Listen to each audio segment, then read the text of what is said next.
The Littlest Yak by Lou Fraser, illustrated by Kate Hindley. The Littlest Yak. The Littlest Yak by Lou Fraser, illustrated by Kate Hindley.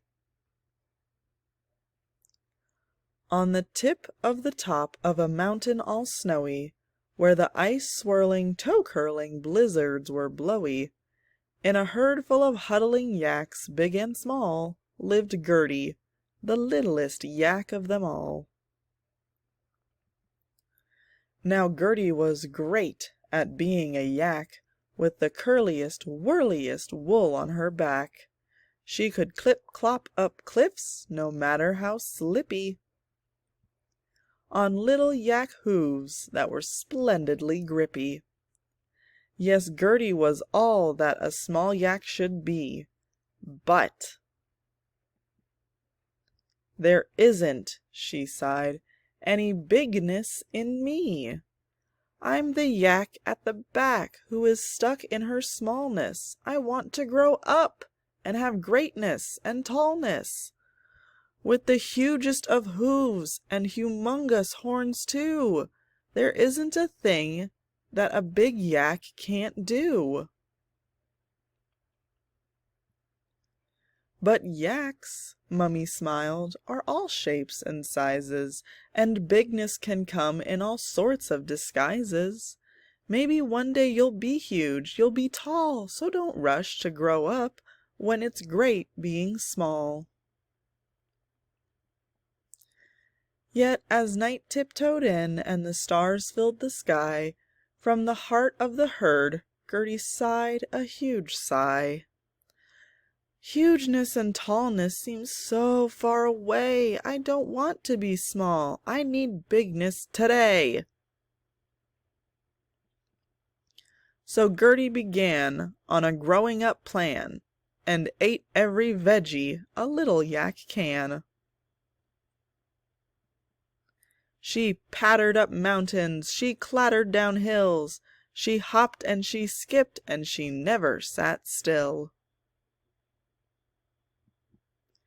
And she read lots of books to make her thoughts grow, because grown-ups have big things to think and to know.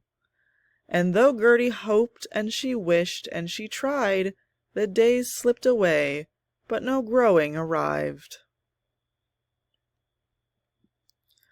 What if, she sniffed, I'm a yak who can't grow? And a salty tear plopped from her cheek to the snow. But wait! What was that? Something was coming. 100 yak hoofbeats were steadily drumming, and leading the herd in a snowflakey flurry was Mummy Yak grunting, "Oh, Gertie, please hurry! Look up, a yak stuck on the craggy cliff's edge, at the end of the narrowest, rockiest ledge. Our hooves are too heavy, our horns are too wide to squeeze on a ledge on a steep mountainside. But you are our littlest, grippiest yak. Only you can squeeze up there and bring that yak back." "You need me?" Gertie gasped. "Because I'm so small? My smallness can do something big after all." And Gertie was off. There was no time to waste. Over the ice-frosted rocks in great haste.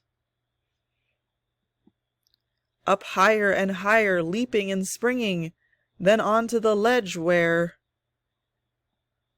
a yak shape was clinging. "Oh!" Gertie squealed as she stopped in her tracks. "Why, you're the tiniest, weeniest, teeniest of yaks." "I wanted to clip-clop of clips," the yak shivered, "but I'm not very grippy," and his teeny horns quivered. "Well, gripping," smiled Gertie, "is what I do best. Just hold on tightly and I'll do the rest." So onto her back the teeniest yak leapt, and down through the rocks and the ice Gertie swept.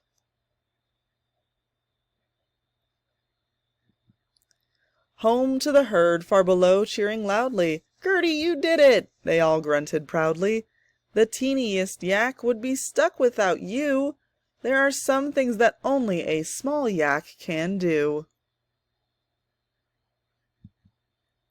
Then Gertie was wrapped in a warm woolly hug, and into her ear Mummy whispered with love, "As sure as the stars in the glittering sky, you'll be all grown up in the blink of an eye. But it's here and it's now, whilst you're wonderfully small, that you've found you've got bigness inside after all." And as Gertie gazed up at the moon's silver light, being small, the little yak smiled, is all right.